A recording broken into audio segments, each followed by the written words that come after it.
भी मौजूद हैं। आशुतोष जी, आपने जो गंभीर आरोप लगाए, हमने स्वामी अभिमुक्तेश्वरानंद से भी बात की, मेरे सहयोगी हैं वहां पर, आप जरा बात कीजिए और आरोपों पर सवाल जवाब लीजिए।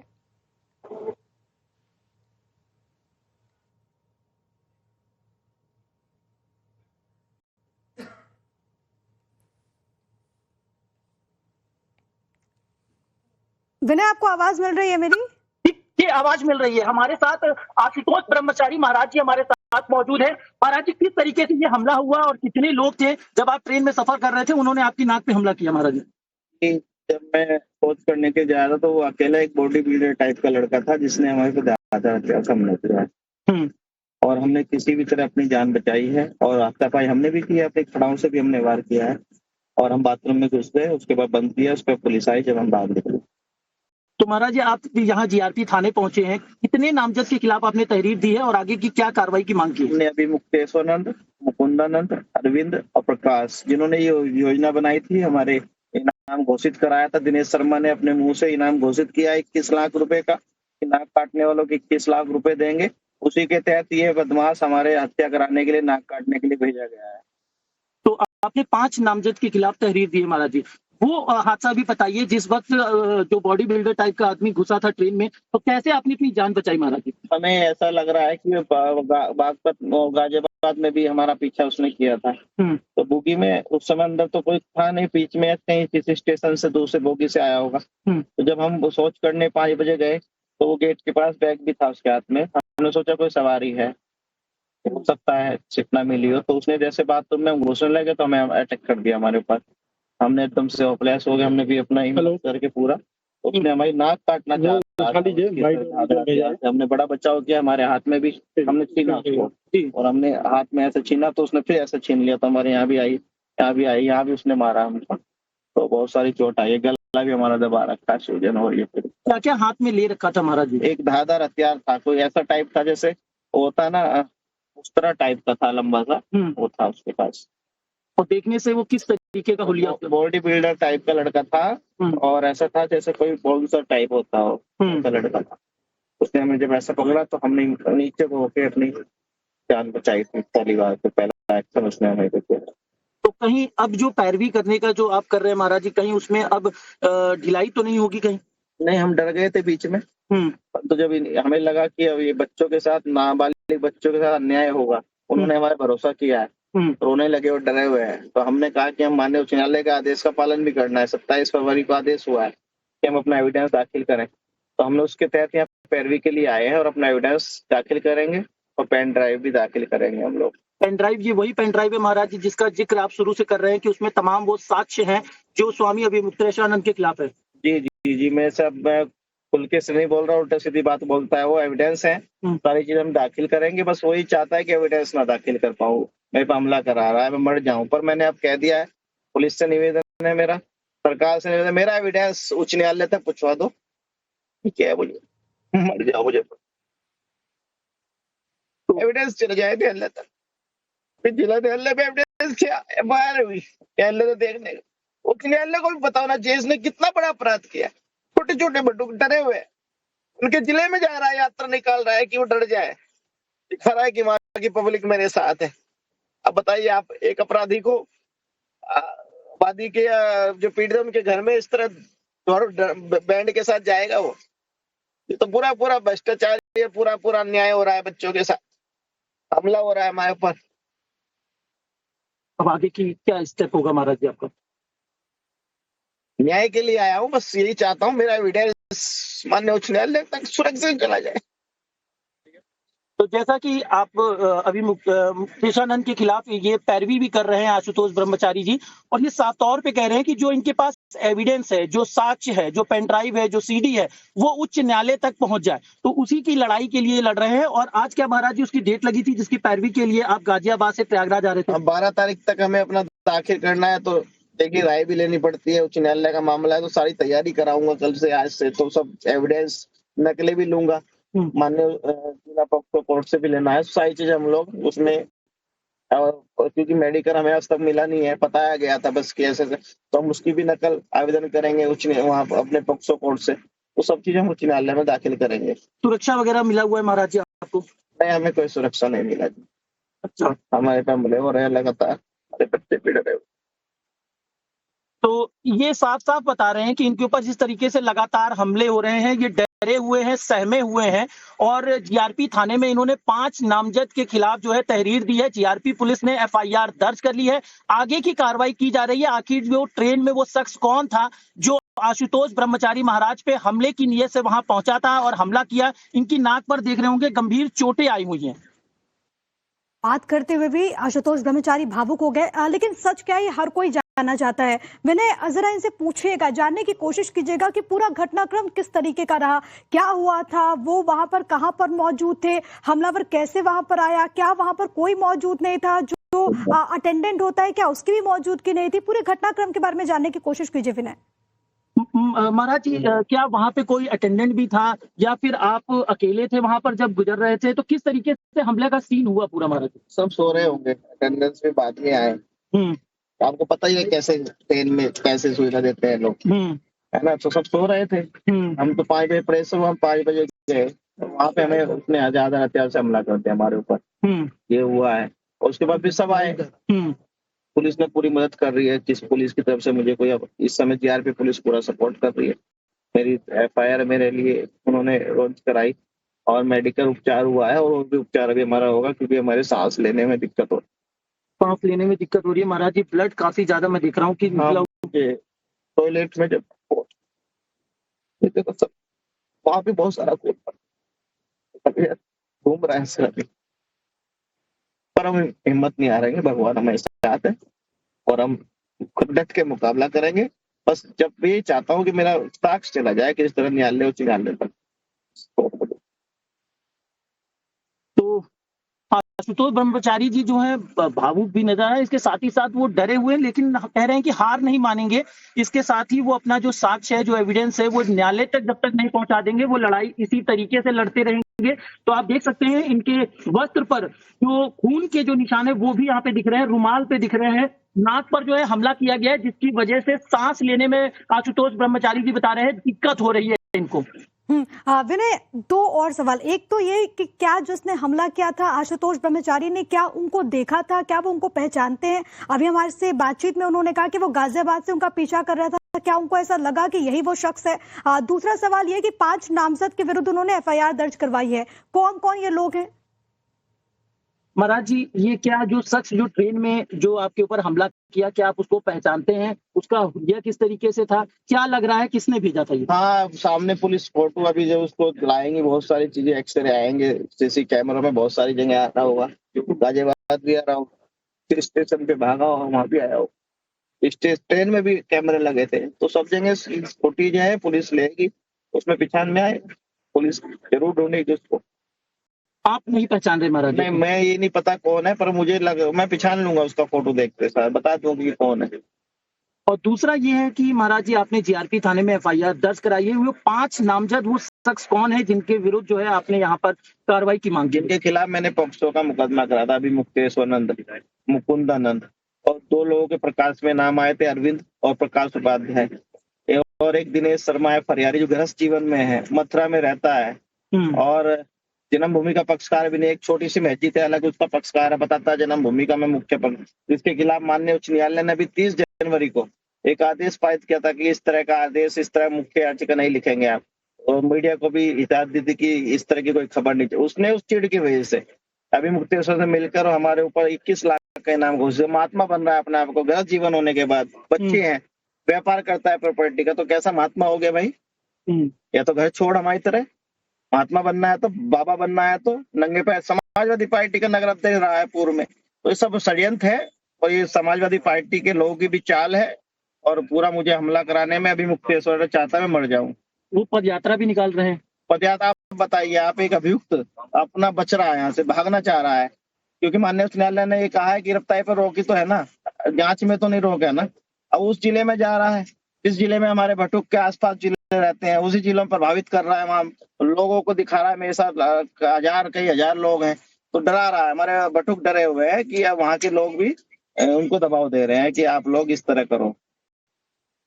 तो इनका कहना ये है आशुतोष ब्रह्मचारी जी का कि वो स्वामी अविमुक्तेशानंद जहां-जहां भी पद यात्रा निकाल रहे हैं वो इलाका वही है, वो क्षेत्र वही है जहां पे वो बटुक जिनके साथ उन्होंने कुकर्म किए थे, उनको एक पद यात्रा के जरिए जो है वो डराने की कोशिश कर रहे हैं। ये भी इन्होंने एक आरोप गंभीर लगाया। विनय, आशुतोष ब्रह्मचारी से यही पूछेगा क्योंकि अब से थोड़ी देर पहले हमने स्वामी अविमुक्तेश्वरानंद से भी बात की, जो उन पर आरोप आशुतोष ब्रह्मचारी ने लगाए, उन आरोपों का उनसे जवाब लिया।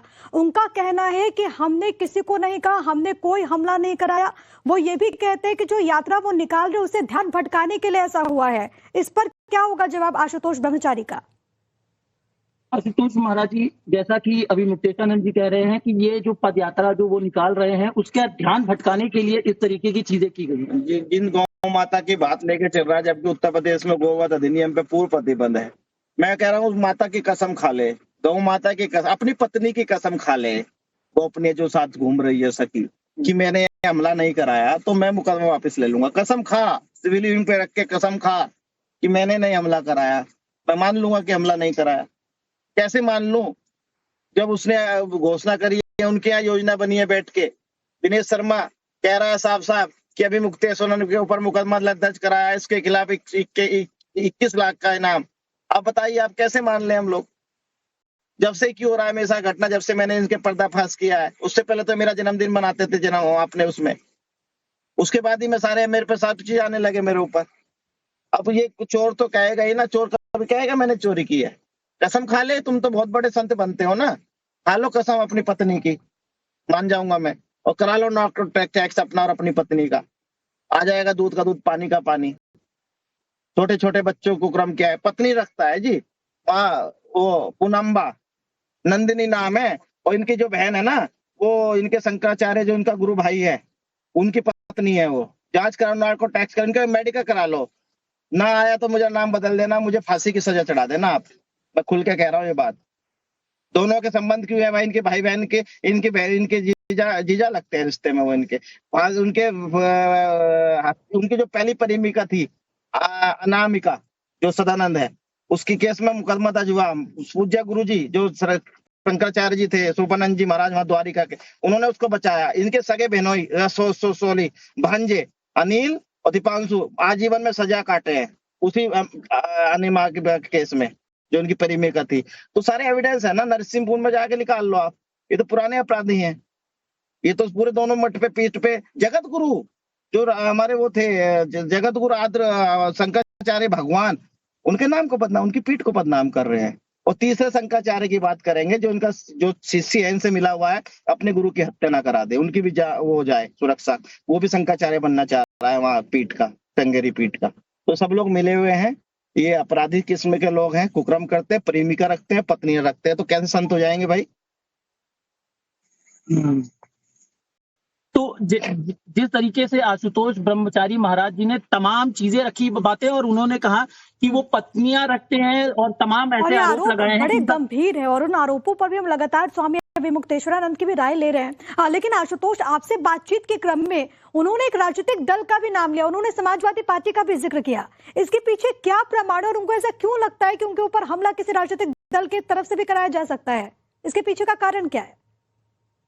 क्या चीज लगता है महाराज जी आपको इसके? मुकदमा वापसी कराना वो चाहते हैं, मैं वो साक्ष्य ना दाखिल कर पाऊं उच्च न्यायालय में, क्योंकि माननीय पक्ष कोर्ट ने देखा था, तो इसलिए तो एफआईआर दर्ज हुई है। अब माननीय उच्च न्यायालय देख लेगा तो इनको जमानत इनकी खारिज हो जाएगी। तो ये डरे हुए हैं, ये सोच रहे हैं कि मेरे पे हमला, कहीं पुलिस को दबाव देने के लिए यात्रा निकाल रहे। किसने कहा आपको यात्रा भी निकालने के लिए? आप यात्रा रोक के पहले ये कहते हैं कि मेरे ऊपर जो आरोप लगा हुआ खत्म होना चाहिए। दबाव बना रहे हैं पुलिस पर कि पुलिस एफआईआर लगा दे, मेरे पे दबाव बना रहे हैं हमला कराकर। तो अब नहीं हम हटेंगे, हम मर जाएंगे, पर साक्ष्य न्यायालय तक लेके जाएंगे। तो न्यायालय तक जो है आशुतोष ब्रह्मचारी महाराज जी का कहना है कि हम जो साक्ष्य, जो एविडेंस है वो न्यायालय तक लेकर जाएंगे। सुनिए ना, जो हमने पहली ब्रेकिंग साक्ष्य जो है वो कोर्ट तक ले जाएंगे। लेकिन सबके जहन में विनय यही है कि जब हम ट्रेन में सफर करते हैं तो मानते हैं कि रेल यात्रा बहुत सुरक्षित होती है, वहां पर तमाम पुलिसकर्मी होते हैं, जीआरपी के लोग भी वहां पर होते हैं। क्या कोई पुलिसकर्मी वहां पर मौजूद नहीं था जिसने बचाने की कोशिश की हो? महाराज जी, क्योंकि रेल में जब यात्री सफर करते हैं तो अपने आप को सुरक्षित मानते हैं, हमने जो है उसको जीआरपी भी रहती है ड्यूटी में, आरपीएफ भी रहती है, उसके अरे- बावजूद इस तरीके अरे की मुझे घटना दिख रहा है होना भाई, इसे किस स्क्रीनशॉट तरीके से भेजूं? देख रहे हैं? उस समय कोई नहीं था। स्क्रीनशॉट भेज सीसी रहा हूँ। कैमरे में देख लीजिए, आप चेक करा लीजिए, पुलिस आएगी अभी देखेगी। अरे मैं स्क्रीनशॉट भेज रहा कोई हूँ, नहीं था। रुकिए रुकिए। 5 बजे जब मैं शौच करने गया उस समय कोई नहीं था। और आप पर्सनल में डाल बताइए, दूं? सुरक्षा के नाम पर क्या दिया हमको? इतना बड़ा घटना हो गई, आप हमारे माननीय उसने जिला न्यायालय ने ऑर्डर किया, कुछ नहीं दिया ना। कहीं ना कहीं हमारे हमारे हमारी भी कहीं वो है। हम किस तरह हम घूम रहे हैं, किस तरह इतना बड़ा फिर मामला से लड़ रहे डालता हूँ, हैं। रुको भाई। हम फिर सब से काम डालता हूँ। करेंगे, फिर से अब देखा डालता हूँ। जाएगा जो होगा, मरी फिर से तो डालता जाएंगे, हूँ। इससे ज्यादा क्या होगा। तो कितने बजे ये घटना हुई महाराज जी, जिस वक्त क्या ट्रेन में लोग सो रहे थे उस वक्त? सुबह 5 बजे की घटना है जी, 5 बजे के कुछ में लगभग की है। हो रहे थे, फर्स्ट एसी का मामला था। तो ये सुबह 5 बजे की आशुतोष ब्रह्मचारी महाराज जी बता रहे हैं, उस वक्त लोग सो रहे थे और उसी वक्त ये पूरी घटना हुई। कोई एक शख्स पहुंचा जिसके हाथ में बता रहे हैं कि बैग लिया हुआ था, वो बॉडी बिल्डर तरीके का दिख रहा था और उसने एक धारदार कोई हथियार ले रखा था, जिससे इनकी सबसे पहले नाक पर हमला किया। देख सकते हैं कि नाक पर अभी जो है पट्टी बंधी हुई है। मेडिकल महाराज जी का कराया गया है। उसके बाद इन्होंने यहाँ पर 5 नामजद के खिलाफ जीआरपी थाने में तहरीर दी है, मुकदमा पंजीकृत कर दिया गया है। अब इसमें पूरी जांच जो है वो जीआरपी पुलिस जो है वो आरपीएफ के साथ मिलकर कर रही है कि आखिर ट्रेन में कौन और किस वक्त जो है एंटर किया था और उसके बाद इन पर हमला आशुतोष ब्रह्मचारी जी पे किया गया है। बड़ा अपडेट ये है कि उन्होंने 5 लोगों के विरुद्ध नामजद एफआईआर दर्ज करवा दी है, जिसमें स्वामी अभिमुक्तेश्वरानंद और उन तमाम लोगों का नाम है जिस पर पॉक्सो के तहत मुकदमा दर्ज करवाया गया था। लेकिन आखिरी में ये भी जरा जानने की कोशिश कीजिए विनय कि अब उनका अगला कदम क्या होगा, और चेहरे पर क्योंकि चोट के निशान भी हमें नजर आ रहे हैं, किस तरीके का हमला हुआ था और उन्हें कहाँ चोटें आई हैं, क्या वो पूरी तरीके से सुरक्षित है? महाराज जी, अब अगला कदम क्या होगा? क्या आप पूरी तरीके से सुरक्षित हैं? अभी तो मैं हेलो, भगवान के आशीर्वाद से बच गया हूँ। बस उच्च न्यायालय तक 12 तारीख तक दोबारा जिंदा डाला है रहना ना चाहता हूँ और अपने एक साक्ष्य न्यायालय तक पहुंचवाना चाहता हूँ। हमने दोबारा डाला है इससे भी मेरी ये निवेदन है कि मुझे मेरे साक्ष्य हम स्क्रीनशॉट भी भेजते न्यायालय हैं तक पहले चले वाला। जाए, बस यही मैं मांग करता हूँ आपके अरे माध्यम अब से भी। यो नेट की बस दिक्कत है मेरा भाई, आप साक्ष्य लोग की किसी वहाँ तरह से मान्य मैं स्क्रीनशॉट डाल देता हूँ ठीक है, ना, कुछ हो जाए अभी देखिएगा।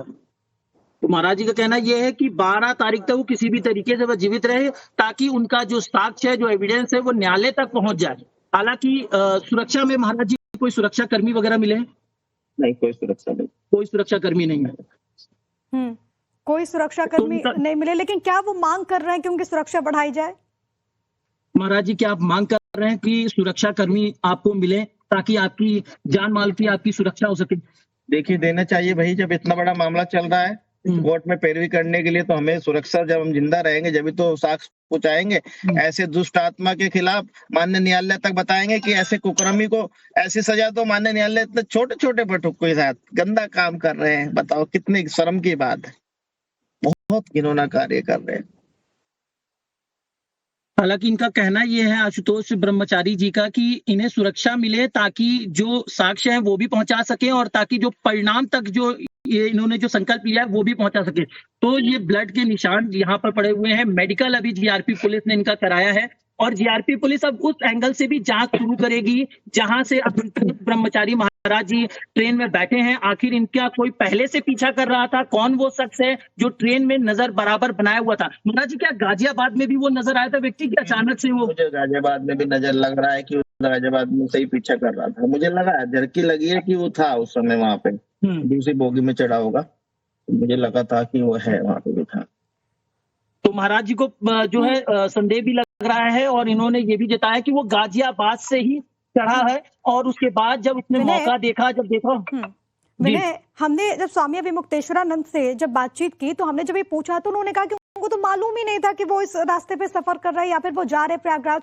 उनसे जरा जानने की कोशिश कीजिए कि क्या उनको लगता है कि ये पूर्व प्रायोजित था। उन्होंने कहा कि उन्होंने गाजियाबाद में एक शख्स को देखा, उनको लगता है कि गाजियाबाद से उनका पीछा कर रहा था। कैसे किसी को मालूम चला कि वो उस ट्रेन में मौजूद है? महाराज जी, कैसे उन लोगों को ये पता चला होगा कि आप इस ट्रेन में सफर कर रहे हैं? कहीं ना कहीं पीछा किया होगा हमारा, कहीं से पीछे से ही हमारे जहां से चले हैं। और 21 लाख का लालच भी हो सकता है। 21 लाख तो सबको चाहिए ना। पैसे की घोषणा किसने कराई? अभिमुक्तेश्वर ने कराई और दिनेश शर्मा ने किया, सबने किया है। तो हम क्या कह सकते हैं इसके लिए, आप ही बताइए।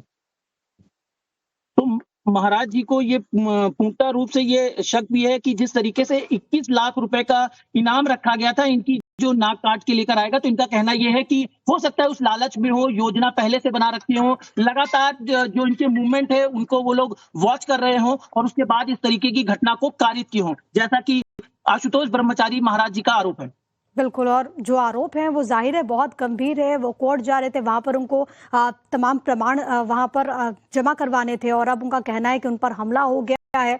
इसको लेकर के कई सारे सवाल भी उठ रहे हैं, लेकिन फिलहाल अब जांच भी आगे बढ़ेगी। लेकिन क्या उनकी मांग है पुलिस प्रशासन से, वो क्या मांग करते हैं कोर्ट में? जाहिर है क्योंकि यौन शोषण का पूरा मामला चल रहा है और अब हमला हो जाता है, तो इस तथ्य को भी वो रखेंगे कोर्ट में।